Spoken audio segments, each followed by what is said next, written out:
En 1945, Alemania dejó de ser un país para convertirse en un territorio quebrado por la derrota y la ocupación. Desde el este, millones de alemanes étnicos fueron expulsados de Polonia, Checoslovaquia y Hungría, enfrentando largas marchas, hacinamiento en trenes y matanzas indiscriminadas. Las rutas se llenaron de familias exhaustas, arrastrando lo poco que podían entre hambre, enfermedades y frío, mientras los más débiles quedaban atrás sin auxilio. En ciudades y pueblos, el retorno de quienes huían coincidía con la llegada masiva de desplazados de otras regiones, generando hacinamiento, tensiones y una lucha diaria por un plato de comida o un techo. La estructura estatal había desaparecido, y con ella cualquier forma estable de organización, dejando a las comunidades sin protección ni servicios básicos. Las calles quedaron a merced de bandas, venganzas personales y saqueos. El comercio formal fue reemplazado por trueques y mercados improvisados, donde ropa, leña o herramientas se cambiaban por pan o medicinas. La vida transcurría entre ruinas y vacío institucional, en un entorno donde las normas se habían disuelto y la supervivencia era el único orden posible. ¿Qué quedaba por perder?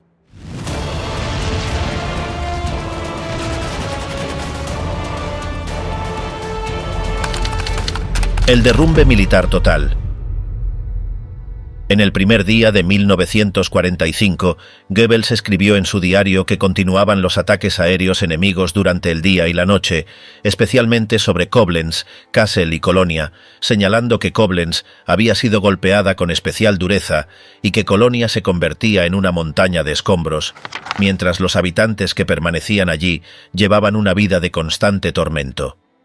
Relató un bombardeo reciente en Heilbronn que, según un colaborador enviado al lugar, dejó a la ciudad con entre un 70 y un 80% destruida, sin agua, gas ni electricidad, con una población abatida y un ánimo sombrío, y se preguntaba cuánto más podría resistir la gente antes de caer en la apatía total. Aunque en ese momento la situación militar no parecía agravar del todo ese deterioro, creía que solo se trataba de una pausa antes del verdadero caos, y tenía razón.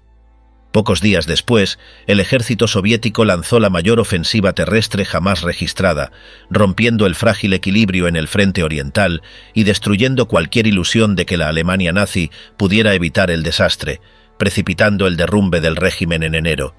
La matanza que se desencadenó a comienzos de aquel año no tenía precedentes.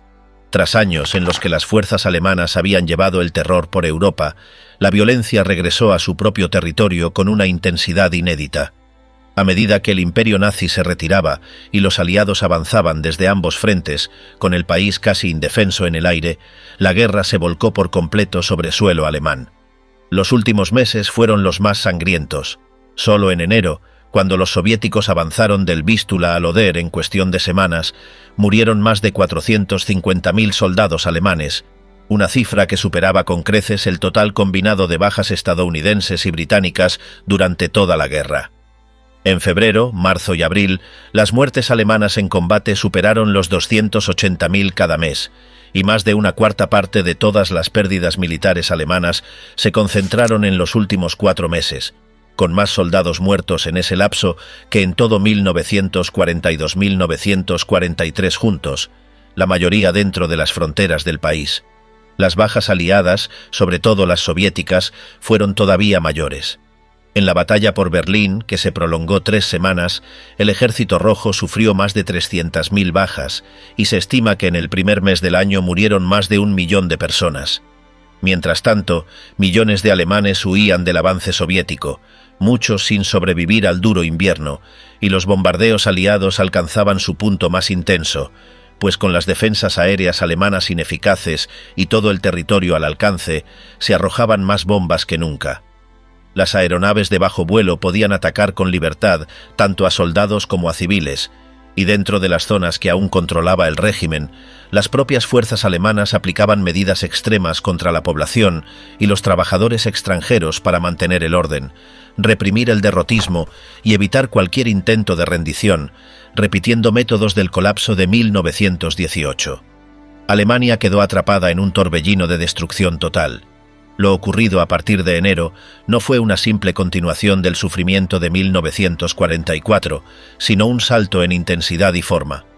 Aunque Alemania seguía combatiendo, ya no lo hacía con la esperanza de resistir o alcanzar un acuerdo, y superada en número y armamento, la Wehrmacht luchaba sin considerar reemplazos ni recursos, prolongando el conflicto por inercia. Las ciudades sufrían lo que antes habían infligido: evacuaciones, bombardeos, combates callejeros y ocupación. Mientras la capacidad militar disminuía en todos los frentes, las líneas defensivas cedían, el territorio se dividía y las unidades quedaban aisladas en batallas sin sentido estratégico. Aún así, a comienzos de año algunos creían que se podía evitar lo peor. Alemania mantenía cerca de 7 millones de soldados activos y aunque el territorio controlado se reducía, aún retenía gran parte del país y otras áreas ocupadas. En el oeste, la ofensiva de las Ardenas había fracasado, pero los aliados no habían cruzado el Rin. En el este, los soviéticos permanecían detenidos en el Vístula y los alemanes conservaban buena parte de Polonia, logrando incluso victorias tácticas en un frente de 900 kilómetros. En el mar, la flota seguía operativa y, a diferencia de 1918, sus tripulaciones mantenían la disciplina, lo que llevó a Dönitz a asegurar ante Hitler que la marina era todo lo contrario a la de la guerra anterior. Desde los desembarcos de Normandía y la ofensiva soviética de junio, las fuerzas alemanas habían sufrido pérdidas enormes.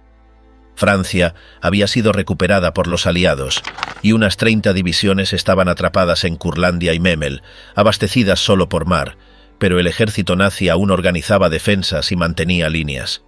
Por ello, incluso tras el fracaso en las Ardenas, líderes como Reinhard Gehlen, jefe de inteligencia del Frente Oriental, proponían reforzar con 20 o 30 divisiones para contraatacar y forzar a Stalin a negociar, aunque esas ideas carecían de base real. El primer día de enero, divisiones de las Waffen-SS iniciaron en Hungría una ofensiva ordenada por Hitler para liberar Budapest, cercada por el enemigo, y asegurar pozos petrolíferos vitales. Hitler insistía en que sin ese recurso era imposible continuar, y pese a que el esfuerzo carecía de sentido, se enviaron tropas adicionales. Los combates se extendieron hasta marzo, y Stalin los describió como de los más duros de la guerra. El resultado fue similar al de las Ardenas. La Wehrmacht aún podía infligir daño, pero no alterar el desenlace, y la ofensiva solo aceleró el colapso. En enero todavía parecía que la guerra se libraba sobre todo fuera de Alemania. Aunque algunas zonas ya estaban ocupadas y varias ciudades destruidas, la mayoría de los combates se desarrollaban en territorio extranjero, como había ocurrido en 1918 o en la Guerra Franco-Prusiana, pero en 1945 esa situación cambió bruscamente. La fase final se definió por el desequilibrio entre el poder aliado y el agotamiento alemán. La Wehrmacht mantuvo su estructura interna casi hasta el final, pero recurriendo a tácticas suicidas.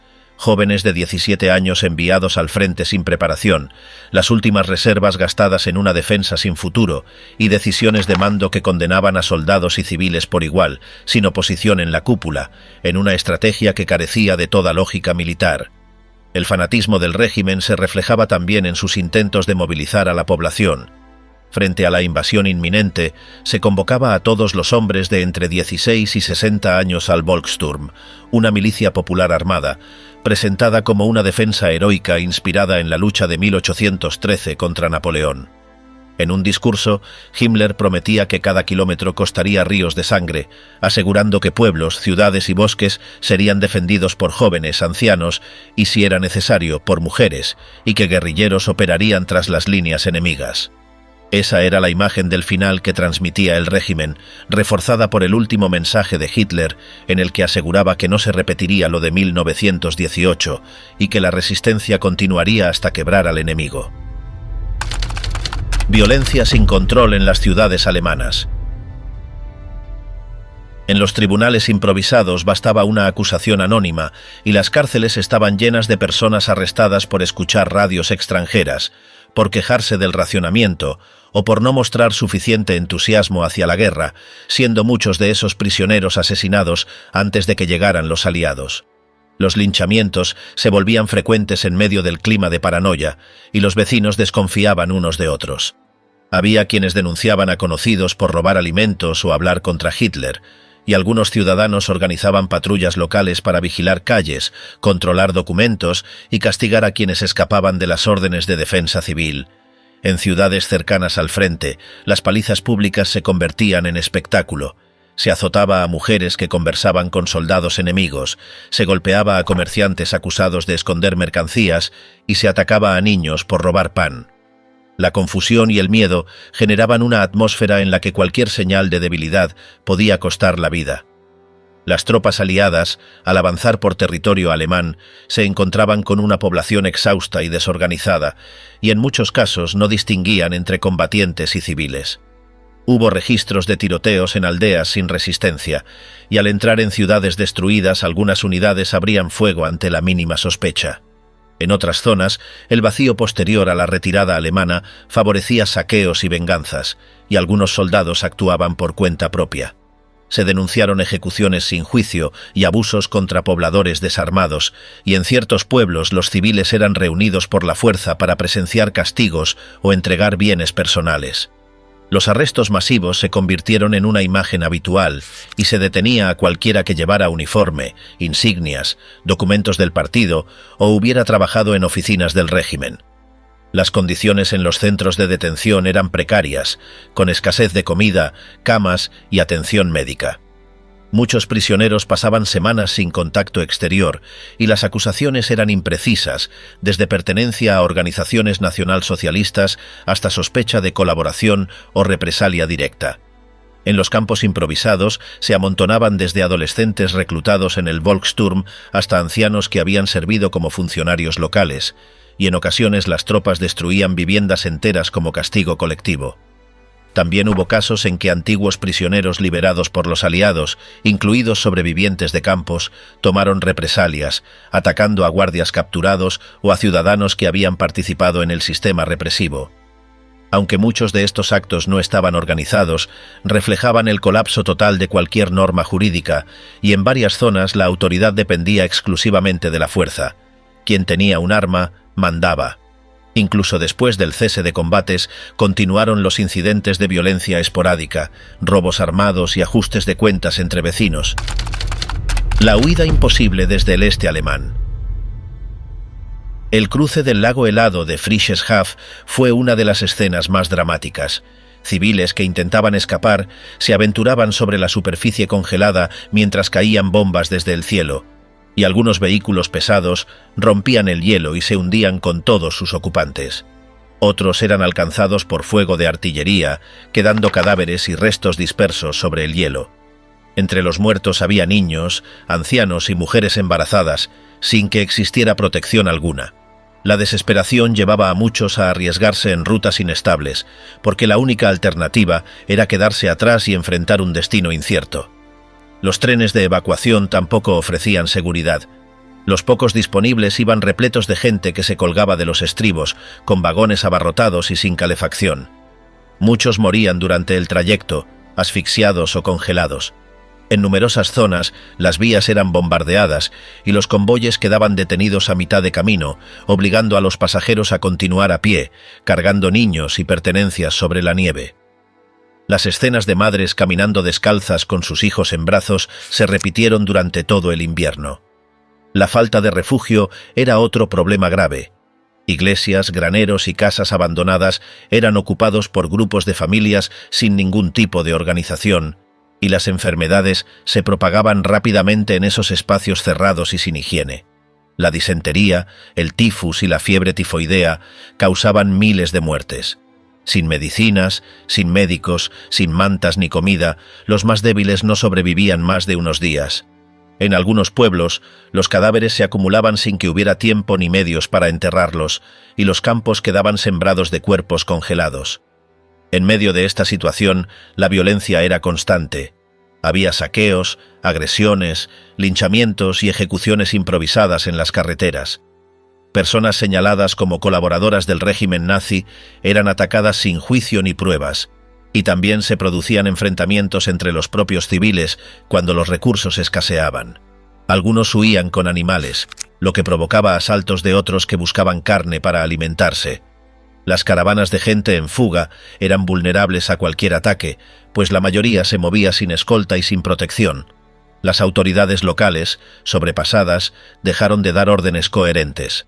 Algunos dirigentes del partido huyeron antes que los propios vecinos, y otros intentaron imponer disciplina sin contar con medios para lograrlo. En muchos casos, fueron los soldados alemanes que todavía resistían quienes mantuvieron un mínimo de orden, pero su prioridad era frenar al enemigo y no proteger a la población civil. Cuando los destacamentos se retiraban, dejaban a la gente abandonada. La propaganda del régimen también falló. Había asegurado que el ejército defendería esas regiones hasta el final, lo que llevó a muchas familias a no marcharse a tiempo. La llegada de las tropas soviéticas aceleró el colapso. Las aldeas eran ocupadas una tras otra, y los relatos de los sobrevivientes describen escenas de violencia, registros, incendios y desapariciones. Testigos narraron cómo mujeres eran obligadas a salir de sus escondites y llevadas a casas ocupadas por soldados. Las pocas iglesias que permanecían en pie servían como refugio momentáneo, pero la protección era limitada.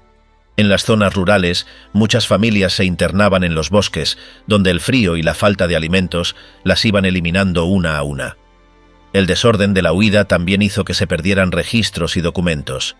Familias enteras desaparecían sin que quedara constancia de su destino, y muchos niños quedaban solos tras perder a sus padres en el camino. Algunos eran acogidos por desconocidos, otros nunca llegaban a ser identificados. En los meses siguientes, las autoridades aliadas intentaron reconstruir un censo, pero miles seguían en paradero desconocido. Las listas de desaparecidos eran incompletas. Algunos eran anotados como muertos sin confirmación, mientras otros reaparecían años después en distintas partes del país o en campos de desplazados. En Silesia, los caminos principales quedaban saturados. Las columnas de personas se extendían por kilómetros y se producían atascos en los accesos a puentes y túneles. Algunos intentaban cruzar por zonas pantanosas y quedaban atrapados. Los caballos no podían avanzar y los carros quedaban inmovilizados. Quienes tenían bicicletas o carretillas improvisadas lograban algo más de velocidad, pero seguían expuestos a los ataques aéreos. Las señales de tránsito eran arrancadas o alteradas, desorientando a quienes no conocían el terreno. La mayoría de quienes huían eran mujeres, niños y ancianos, pues los hombres jóvenes estaban en el frente o ya habían muerto. La ausencia de adultos capaces de organizar el desplazamiento provocaba que muchas decisiones se tomaran de manera caótica. Las madres se veían forzadas a elegir entre cargar a un hijo pequeño o llevar algo de comida. En más de un caso, se abandonó a familiares enfermos para poder continuar. Algunas comunidades se agrupaban para turnarse en el transporte de quienes no podían caminar, pero esa solidaridad se debilitaba a medida que empeoraban las condiciones. Durante el cruce del Vístula, muchos fueron atacados desde el aire. Las embarcaciones improvisadas no soportaban el peso ni la presión, y algunos utilizaban puertas o muebles como balsas. Las corrientes arrastraban a decenas de personas, y los cadáveres aparecían río abajo durante semanas. Quienes alcanzaban la otra orilla encontraban soldados que controlaban el paso. Algunos recibían permiso para seguir, mientras otros eran devueltos sin explicación, y las decisiones dependían de la interpretación que cada oficial hacía de las órdenes. Las ciudades que habían servido como refugio temporal también colapsaban. Breslau, Königsberg y Danzig veían multiplicarse su población en pocos días. Los servicios sanitarios dejaban de funcionar y los sistemas de distribución de alimentos se saturaban. Se instalaban cocinas comunitarias en plazas y calles, pero no alcanzaban para todos.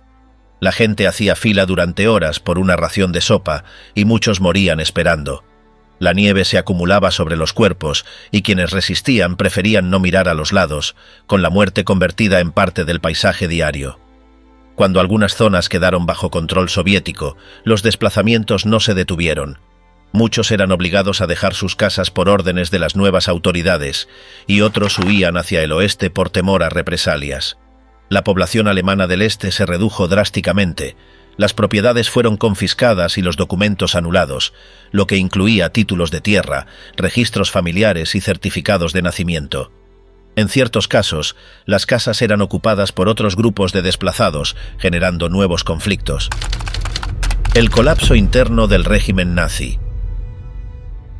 La presión militar se volvió insoportable para el régimen y las autoridades comenzaron a castigar con dureza cualquier señal de debilidad. Los tribunales de guerra ejecutaban en poco tiempo a soldados acusados de rendirse sin pelear o abandonar sus posiciones, y el colapso del frente oriental, unido al avance de las tropas aliadas por el oeste, provocó una reacción de violencia dirigida contra los propios alemanes.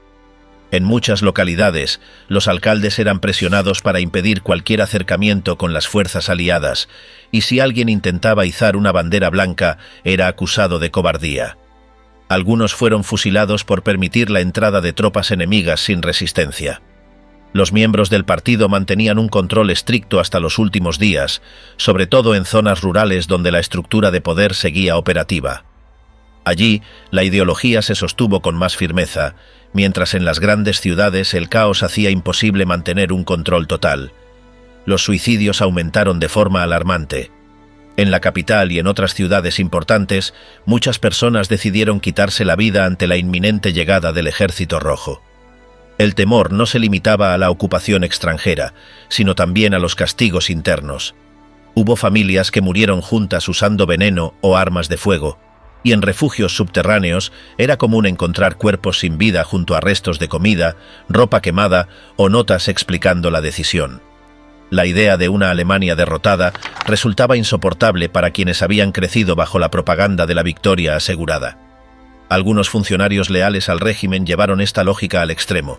En diversas zonas, responsables de oficinas locales quemaron documentos, destruyeron archivos y luego se suicidaron. Evitar que quedaran pruebas parecía más importante que sobrevivir. Algunos jefes de policía se aseguraban de que ningún expediente cayera en manos de los ocupantes, y en ocasiones, antes de quitarse la vida, ejecutaban a subordinados que consideraban desleales. El miedo a un juicio futuro impulsaba decisiones desesperadas y brutales. En los campos de concentración, la situación era igual de crítica. A medida que los aliados se acercaban, los responsables intentaban borrar las evidencias de los crímenes cometidos, obligando a prisioneros a marchar largas distancias hacia zonas aún bajo control alemán. Muchos morían durante esos traslados forzados, y en otros casos eran asesinados antes de que las tropas extranjeras llegaran. Los pocos que lograban escapar contaban que esas últimas semanas estuvieron marcadas por una violencia caótica y sin freno. La estructura del Estado se desmoronaba con rapidez. Aunque en algunos lugares los líderes locales seguían activos, en otros la autoridad desaparecía por completo. Las radios transmitían mensajes contradictorios. Por un lado, llamaban a luchar hasta el final. Por otro, reconocían la gravedad de la situación. Hitler seguía emitiendo órdenes desde su búnker, pero su círculo cercano había perdido toda confianza en la victoria. La distancia entre la realidad y el discurso oficial se hacía evidente incluso para los más fieles. En el sur, algunas unidades intentaban organizar líneas defensivas improvisadas, pero la falta de coordinación y recursos hacía imposible sostenerlas. Con el paso de los días, más soldados se entregaban sin combatir, prefiriendo rendirse a los aliados occidentales antes que caer prisioneros de los soviéticos. Las autoridades nazis consideraban esa elección como traición, y algunos comandantes ordenaban disparar a quienes intentaban huir hacia el oeste. En varias regiones, la población civil fue obligada a cavar trincheras, levantar barreras y transportar armas. Adolescentes eran reclutados sin entrenamiento y enviados al frente, y en Berlín, jóvenes de las juventudes hitlerianas participaron en la defensa final de la ciudad. Armados con fusiles anticuados, se enfrentaban a tanques soviéticos en calles estrechas y edificios en ruinas, con pérdidas altísimas. A pesar de su inexperiencia, se esperaba que resistieran hasta la muerte, y el resultado fue una generación destruida antes de llegar a la adultez. El caos también alcanzó las cárceles. Algunos prisioneros eran liberados por falta de vigilancia, mientras otros eran ejecutados para evitar que los aliados los liberaran. En determinadas ciudades, los reclusos eran obligados a trabajar en la destrucción de archivos o en la eliminación de cuerpos. Las reglas cambiaban cada día y nadie sabía qué podía suceder al siguiente, mientras el sistema penal colapsaba junto con el resto del aparato estatal. A medida que las instituciones se desmoronaban, las estaciones de tren quedaban inutilizadas, las rutas bloqueadas y las comunicaciones interrumpidas. Muchos pueblos quedaron aislados, sin noticias del avance enemigo ni de órdenes oficiales.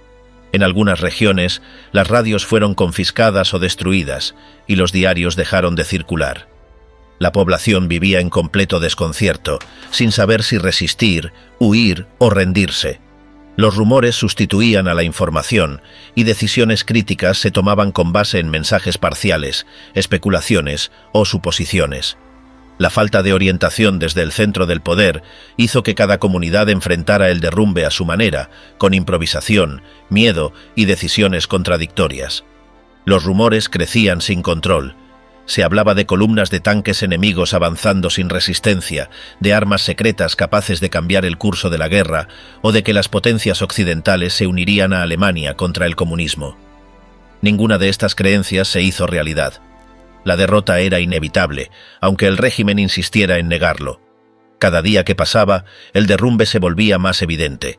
El final se vivió de manera distinta según la región. En algunos pueblos, los soldados destruían puentes y carreteras antes de retirarse. En otros, simplemente desaparecían. Los civiles quedaban abandonados. Las casas eran saqueadas por sus propios habitantes o por militares en retirada. Y en zonas rurales, la llegada de los aliados trajo cierto orden. En cambio, en las ciudades, el vacío de poder generó violencia, venganza y caos. La sensación de que todo había terminado no trajo paz, sino más miedo y desconfianza. Represalias aliadas contra la población. Las condiciones que enfrentaron los trabajadores extranjeros en Alemania no fueron iguales para todos. Aunque los franceses no sufrieron el mismo trato que los soviéticos, también cargaban con el recuerdo de años bajo dominio nazi, con actos de soberbia, maltrato y violencia, y ahora, integrados en las fuerzas de ocupación, tenían la ocasión de ajustar cuentas. La zona suroeste de Alemania quedó bajo control del ejército francés, al mando del Atre de Tassigny, dentro del grupo militar estadounidense dirigido por el general Jacob Devers. Esta fuerza se había organizado poco antes y contaba con una alta proporción de soldados procedentes del norte de África, lo que dio lugar a rumores, exageraciones y hechos reales que alimentaron el miedo entre la población local. Varias áreas de esa región, en especial la Selva Negra, habían sufrido pocos daños durante la guerra, y esa combinación de pueblos intactos con habitantes que aún conservaban un nivel de vida aceptable, sumada a la llegada de soldados mal abastecidos y maltratados por sus propios mandos, creó un escenario propicio para el saqueo. La violencia como forma de venganza no fue exclusiva de soviéticos ni de franceses. Tropas británicas y estadounidenses también incurrieron en actos similares. Entre los soldados estadounidenses, la masacre de más de 70 prisioneros norteamericanos a manos de una unidad blindada de las SS en Malmedy en diciembre de 1944 se convirtió en un símbolo. La prensa militar lo calificó como un asesinato en el frente occidental, y a esa noticia se sumaron informes de aviadores aliados ejecutados tras ser derribados, endureciendo las posturas. Un soldado escribió a su familia que los alemanes habían recibido la orden de matar a los paracaidistas capturados y que ellos habían encontrado compañeros baleados por la espalda, por lo que respondían del mismo modo. Hubo casos en los que prisioneros alemanes fueron eliminados después de rendirse y los miembros de las SS se convirtieron en objetivos prioritarios. Un combatiente norteamericano relató que, aunque no se admitiría oficialmente, se disparaba a esos hombres incluso si se entregaban, en represalia por las atrocidades cometidas bajo el régimen de Hitler. Eran identificados por tatuajes con su tipo de sangre, y aunque la mayoría de los cautivos no fue ejecutada, muchos sufrieron robos, agresiones y humillaciones. Las cartas revisadas por censores militares contenían confesiones directas. Un soldado contaba haber obtenido 2 relojes y una pluma de prisioneros, además de marcos alemanes y una pistola. Otro mencionaba que un compañero había conseguido incluso un cráneo alemán. Algunos se jactaban de haber golpeado o disparado a cautivos por placer.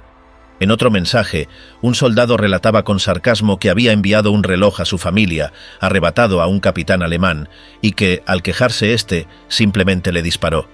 Otros describían cómo pateaban a prisioneros por gusto. Las escenas finales de la guerra no excluyeron a las mujeres. En Wurzburgo, en abril de 1945, soldados estadounidenses saquearon, destruyeron objetos antiguos y permitieron que desplazados hicieran lo mismo, además de cometer ataques contra ciudadanos locales, incluidas violaciones atribuidas a algunos militares afroamericanos, lo que quedó grabado en la memoria de los residentes.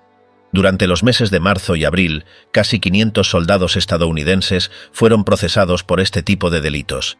Los británicos tampoco quedaron al margen. En Soltau, localidad situada entre Hamburgo y Hannover, tras la llegada de las tropas, varios uniformados consumieron alcohol, despojaron a civiles de joyas y relojes bajo amenaza y violaron a mujeres, una de ellas atacada por un oficial. Aunque estos incidentes fueron numerosos, no alcanzaron el grado de destrucción sistemática ni de violencia masiva que caracterizó el avance soviético. Lo que encendió un deseo profundo de represalia en las tropas occidentales fue lo que encontraron al entrar en los campos de concentración. En ese momento, el sistema ya estaba colapsado. Miles de personas habían sido trasladadas a instalaciones que no podían contenerlas, con recintos abarrotados, insalubres y con una mortalidad descontrolada. En lugares como Bergen-Belsen y Dachau, los soldados vieron sobrevivientes esqueléticos, cadáveres apilados, un hedor insoportable y pruebas evidentes de asesinatos masivos. Dachau fue uno de los casos más notorios. Allí, a comienzos de 1945, morían más de 100 personas al día por enfermedades. Cuando las tropas estadounidenses llegaron el 29 de abril, encontraron a más de 30.000 prisioneros vivos y miles de cuerpos sin enterrar. En el complejo de crematorios había montones de cadáveres desnudos, apilados hasta 2 metros de altura. Un sargento de la Sexta División, encargado de ilustrar escenas, describió vagones de tren llenos de cuerpos con trajes rayados, barracas con más de 40 personas hacinadas en una habitación y montones de ropa clasificada. En el área del crematorio, las salas estaban casi llenas hasta el techo con cuerpos amontonados como madera. También había prendas infantiles y restos de sangre junto a un terraplén donde habían sido ejecutadas personas. La impresión fue tan intensa que muchos soldados perdieron el control. El mismo día de la liberación, varios responsables del campo fueron ejecutados por los militares. Un soldado escribió a su familia que, tras ver cuerpos parcialmente quemados y víctimas asesinadas poco antes de la retirada alemana, su único deseo era matar a todo alemán vivo. Las divisiones 42 y 45 del ejército, después de semanas de combate, se encontraron con ese panorama sin hallar resistencia y reaccionaron con furia. Un testigo, décadas después, contó que los soldados hirieron a los guardias deliberadamente y los entregaron a los prisioneros para que se vengaran. En una ocasión, un militar entregó una bayoneta a un recluso para que decapitara a un carcelero. Muchos guardias fueron heridos en las piernas para inmovilizarlos, sin distinguir entre culpables y no culpables. Días después, un comunista alemán que había estado preso en Dachau intentó colaborar con los estadounidenses en la distribución de alimentos y alojamiento, pero fue amenazado por soldados que lo culpaban de todo lo ocurrido. Le dijeron que los extranjeros lo habían perdido todo por su culpa y que tenía suerte de seguir vivo. Para los británicos, el impacto de ver Bergen-Belsen fue similar. Algunos mandos adoptaron una postura punitiva hacia los civiles alemanes. Un oficial británico que participó en la liberación y luego fue designado responsable de Münster mantenía esa visión. Las reacciones de los liberadores, sin embargo, quedaban cortas frente al odio de quienes habían sido prisioneros. Un oficial de inteligencia estadounidense narró cómo un comunista alemán, un belga y un profesor polaco liberado expresaban abiertamente su deseo de exterminar al pueblo alemán. El polaco, que había pasado por Auschwitz y luego por Buchenwald, imploraba justicia divina para eliminar a todos los alemanes, y el oficial reconocía que, a pesar del horror, por dentro se sentía tentado a aprobarlo. Muchos trabajadores extranjeros también aprovecharon el caos para vengarse. En ciudades recién ocupadas era habitual que se impusieran toques de queda solo a los alemanes, mientras polacos y ucranianos saqueaban comercios. En Múnich, siendo apenas el 4% de la población, los desplazados fueron acusados de 3/4 partes de los delitos. En Görlitz, un sacerdote describía una ciudad bajo control de extranjeros, con los habitantes locales escondidos y las calles llenas de basura tras los saqueos. Algunos relatos eran exagerados, pero otros, como el de un ucraniano que había trabajado en el Ruhr, contaban con orgullo que, al conseguir un arma, disparaban contra alemanes en cuanto cayó el régimen. Hubo también venganzas entre los propios alemanes. Con el derrumbe del sistema, muchos aprovecharon para ajustar cuentas por rencillas antiguas. Se denunciaba a vecinos con vínculos con el nazismo y las nuevas autoridades militares recibían cartas señalando a antiguos miembros de las SS o líderes locales antes temidos. En Mecklemburgo, tras la llegada soviética en julio de 1945, se produjo una oleada de delaciones. Esta espiral de represalias, dirigida muchas veces contra personas sin responsabilidad directa en los crímenes del régimen, aumentó la sensación de injusticia entre la población. El trauma no solo provenía de la derrota, sino de convertirse en blanco del resentimiento generalizado, un sentimiento que alimentó en muchos alemanes la idea de verse como víctimas en los años siguientes, sin detenerse a pensar en lo que su país había causado en Europa. La limpieza étnica alemana en el este. La derrota del Tercer Reich en 1945 modificó de forma irreversible los límites que hasta entonces definían a Alemania. Amplias zonas de lo que fue la antigua Prusia dejaron de formar parte del país. Estas tierras habían sido centros tradicionales del poder territorial, dominadas por la aristocracia agraria conocida como Junkers. Algunas de sus ciudades más emblemáticas habían sido clave en la historia alemana: Königsberg, donde nació Immanuel Kant; el puerto hanseático de Danzig, donde se inició el conflicto en 1939; y Breslau, donde la población se alzó contra los franceses en 1959-813 y se instituyó la Cruz de Hierro. En los meses posteriores al colapso del régimen nazi, tuvo lugar una de las mayores expulsiones forzadas de población en tiempos modernos. Millones de ciudadanos alemanes fueron desplazados desde las antiguas provincias al este de los ríos Oder y Neisse, así como desde los Sudetes. Aquellas regiones, que durante siglos habían tenido población mayoritariamente alemana, pasaron a quedar bajo control polaco, checo o soviético. Una quinta parte del territorio alemán anterior a la guerra quedó separada del país, y su población fue eliminada física o demográficamente. Para muchos, este cambio territorial fue el golpe más duro de la derrota. Entre los aliados existía un consenso creciente de que las regiones orientales de Alemania, asociadas al militarismo prusiano, debían ser desmanteladas. Intelectuales y políticos de la época las consideraban el origen de una cultura expansionista que debía desaparecer. Además, los gobiernos en el exilio de Polonia y Checoslovaquia veían como una medida legítima la expulsión de las minorías alemanas, consideradas responsables de actuar como una quinta columna en los años previos a la guerra. Aunque los residentes alemanes de Prusia Oriental, Pomerania, Silesia y los Sudetes no anticipaban un desarraigo definitivo, esa posibilidad se convirtió en certeza una vez finalizado el conflicto. Durante los últimos años de la guerra, aumentó el respaldo entre los gobiernos aliados para ejecutar un plan de traslado masivo. La Unión Soviética impulsó un desplazamiento de las fronteras polacas hacia el oeste y con ello el desplazamiento de millones de alemanes. El Reino Unido y Estados Unidos, inicialmente más cautos, terminaron por apoyar esta decisión. Respecto a Checoslovaquia, no se contemplaba otra alternativa que revertir el acuerdo firmado en Múnich 7 años antes. El objetivo de evitar nuevos focos de tensión justificó la planificación de estas expulsiones, que pronto se materializaron en una serie de operaciones con escaso control humanitario. Entre 1945 y 1948, cerca de 12 millones de personas de origen alemán fueron forzadas a abandonar sus hogares. Muchas de ellas murieron durante el trayecto, otras fueron asesinadas en actos de represalia o murieron por inanición, frío o enfermedades. En Checoslovaquia se habilitaron centros de detención improvisados donde miles de alemanes fueron encerrados antes de su traslado. En algunos casos se documentaron ejecuciones sumarias, torturas y violencia física como parte de un proceso que mezclaba venganza y depuración étnica. En ciudades como Ustí nad Labem y Brno se produjeron masacres contra la población germana, muchas de ellas en espacios públicos y con conocimiento de las autoridades locales. La represión incluyó marchas forzadas bajo custodia armada, en las que se obligaba a avanzar a personas debilitadas o enfermas sin descanso ni asistencia. En Polonia, las propiedades de los alemanes expulsados fueron expropiadas y redistribuidas entre los nuevos habitantes llegados del este, que a su vez habían sido desplazados por la expansión soviética. Este fenómeno de traslados cruzados generó una transformación completa del mapa demográfico. Pueblos enteros desaparecieron o cambiaron de nombre.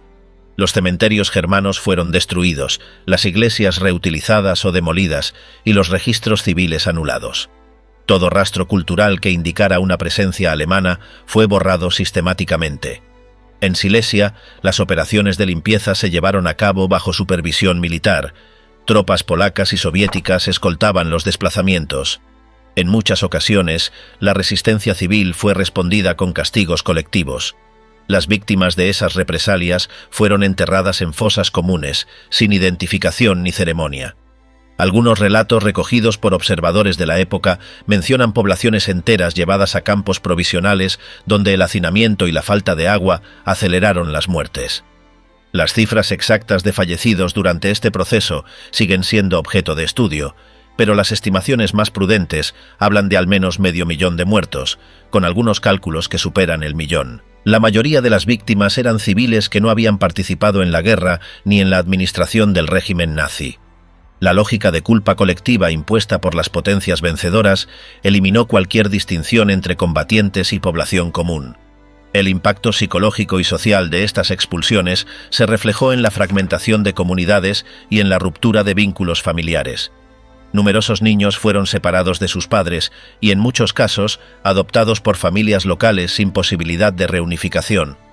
Las organizaciones humanitarias tuvieron un acceso limitado y, en algunos casos, se les prohibió actuar en las zonas más afectadas. La Cruz Roja logró documentar algunos casos extremos, pero gran parte del proceso quedó fuera de los registros oficiales. A pesar de la magnitud del suceso, los tribunales internacionales no juzgaron estos hechos como crímenes contra la humanidad. La narrativa dominante en la posguerra priorizó la reconstrucción y evitó abrir un debate sobre la legitimidad de estas acciones. En la Alemania dividida que emergió tras la guerra, el tema fue silenciado durante décadas, tanto en el este como en el oeste. Solo con la reunificación comenzaron a aparecer investigaciones más detalladas sobre lo ocurrido.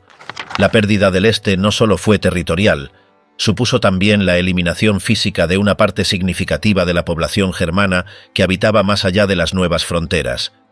Lo que se presentó como un ajuste necesario para la paz futura fue, en la práctica, una de las mayores limpiezas étnicas del siglo XX.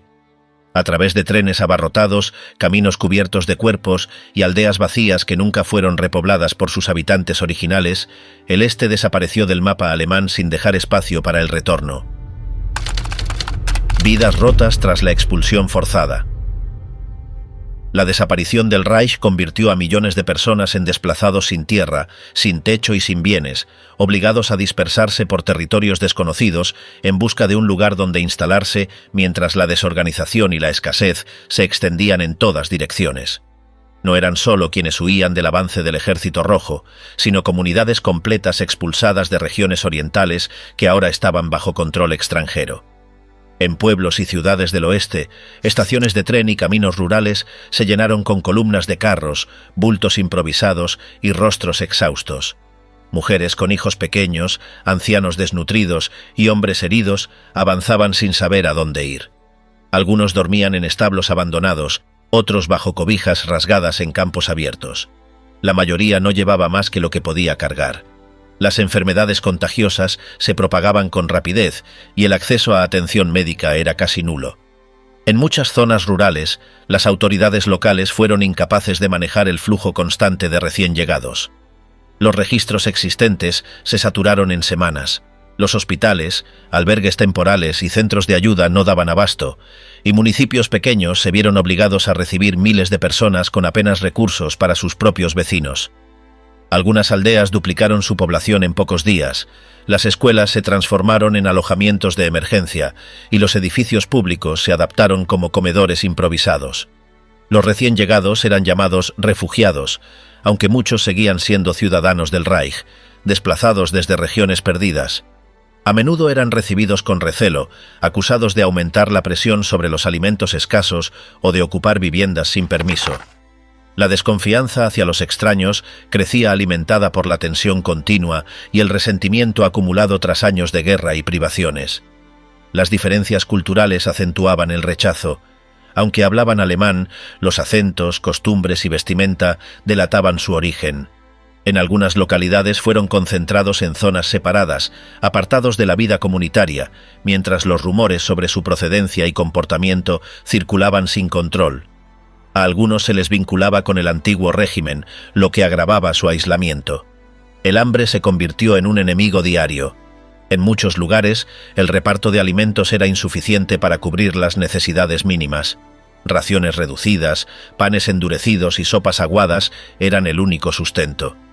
Niños con vientres hinchados por la desnutrición recorrían los caminos mientras sus madres esperaban horas en fila con la esperanza de recibir algo. Los mercados informales crecieron y los pocos objetos de valor que quedaban se intercambiaban por comida.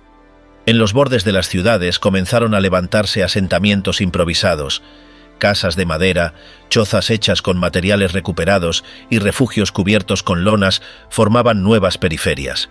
Allí, sin estructura ni servicios, intentaban reconstruir una rutina.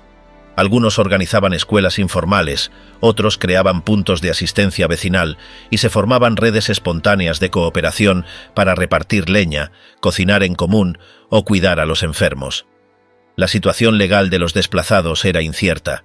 Muchos carecían de documentos y la administración aliada no tenía una política definida sobre su estatus. Algunos intentaban registrarse como ciudadanos locales, pero se encontraban con trabas burocráticas o rechazo. Las autoridades de ocupación trataban el asunto de manera desigual. En algunos sectores se ofrecía una protección mínima, mientras en otros se ignoraba el problema.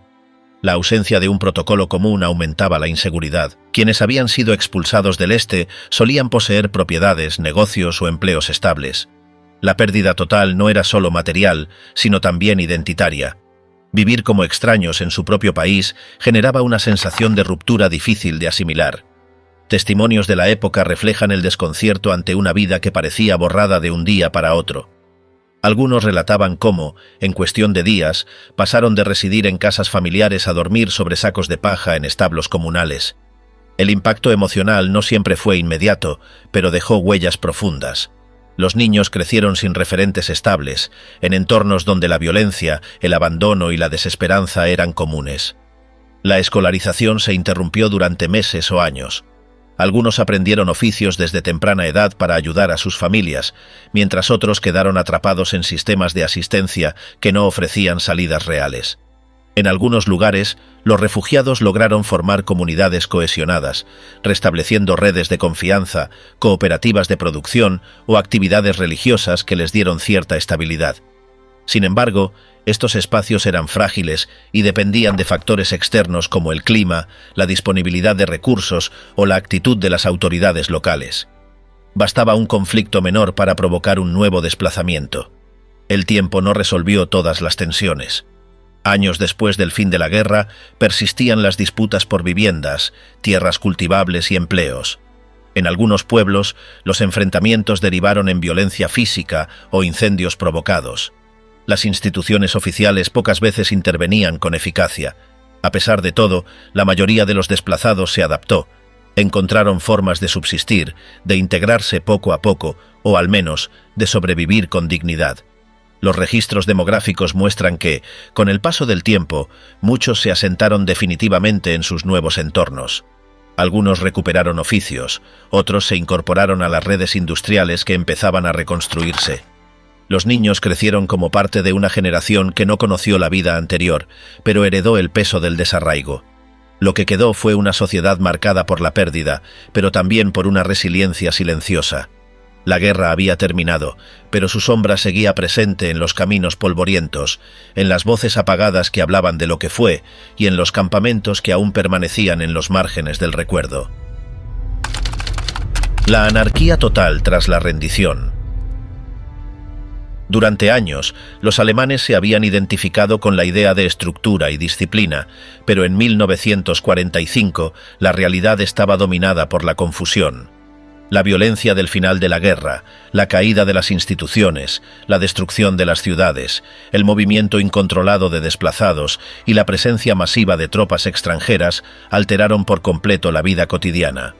Las dinámicas familiares tradicionales se rompieron, los vínculos sociales se debilitaron y las normas previas sobre conducta sexual quedaron relegadas.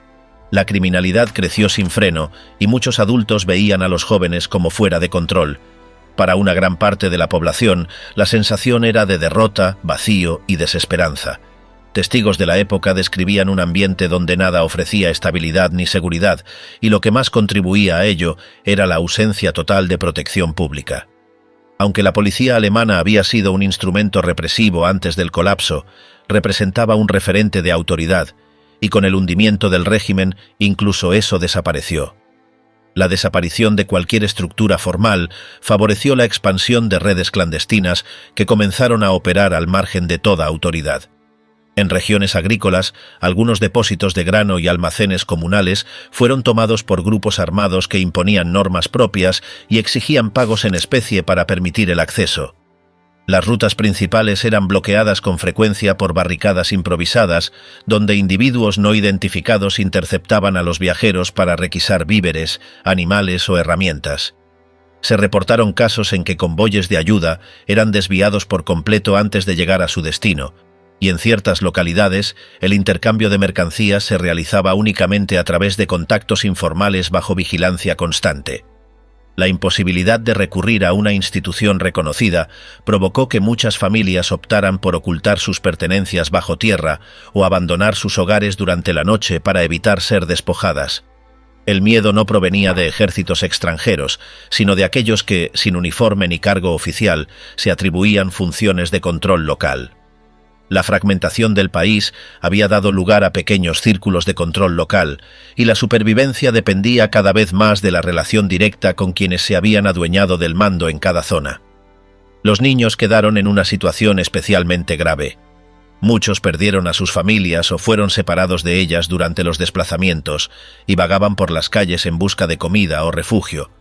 Algunos eran acogidos por otros desplazados o por vecinos compasivos, mientras que otros eran captados por bandas que los usaban como vigías o mensajeros. Las organizaciones de ayuda intentaban brindar apoyo, pero sus recursos eran mínimos frente al número de personas necesitadas. Las escuelas seguían cerradas, los maestros habían muerto o huido, y los edificios educativos se utilizaban como alojamientos improvisados. Los adolescentes que crecían sin acceso a orientación ni educación caían con facilidad en dinámicas de supervivencia violenta, y el robo, el contrabando o la fuerza bruta se convertían en medios de vida para una parte de esa generación. La inseguridad se intensificaba por la noche. Al caer el sol, muchas ciudades y pueblos quedaban en silencio. La gente evitaba salir por miedo a ser asaltada, agredida o interrogada por grupos sin autoridad reconocida. Las ventanas se cubrían con mantas y las puertas se reforzaban con muebles. En algunas zonas, el sonido de disparos o gritos era parte del ambiente nocturno. Quienes tenían armas las conservaban como única forma de defensa. La idea de justicia había perdido sentido. No existían tribunales operativos y los pocos jueces o abogados que quedaban carecían de medios para actuar. Muchos expedientes habían sido destruidos y los registros civiles estaban desactualizados o perdidos, lo que generaba un vacío legal absoluto. Incluso los crímenes evidentes quedaban sin castigo. Las venganzas personales sustituían a los procesos formales y los castigos se aplicaban por decisión individual. La descomposición también se reflejaba en lo simbólico. Los emblemas anteriores habían perdido valor y no surgieron de inmediato nuevos referentes colectivos. Las banderas se escondieron o fueron destruidas y las fotografías de líderes desaparecieron de los muros. Los espacios públicos mostraban abandono, improvisación y vacío institucional. Las iglesias intentaron ocupar ese lugar, convocando a la comunidad y ofreciendo apoyo espiritual, alojamiento o reparto de víveres, aunque con recursos limitados. La población oscilaba entre el agotamiento y el miedo, con el recuerdo de la guerra presente en cada conversación y la reconstrucción como una meta distante. En ese escenario, las promesas de un futuro mejor se percibían como abstractas. Lo único real era el desorden, cada decisión era incierta, cada día traía una amenaza distinta, y vivir entre ruinas físicas, morales y legales se convirtió en la nueva normalidad, sin saber cuándo podría volver algo parecido a la estabilidad.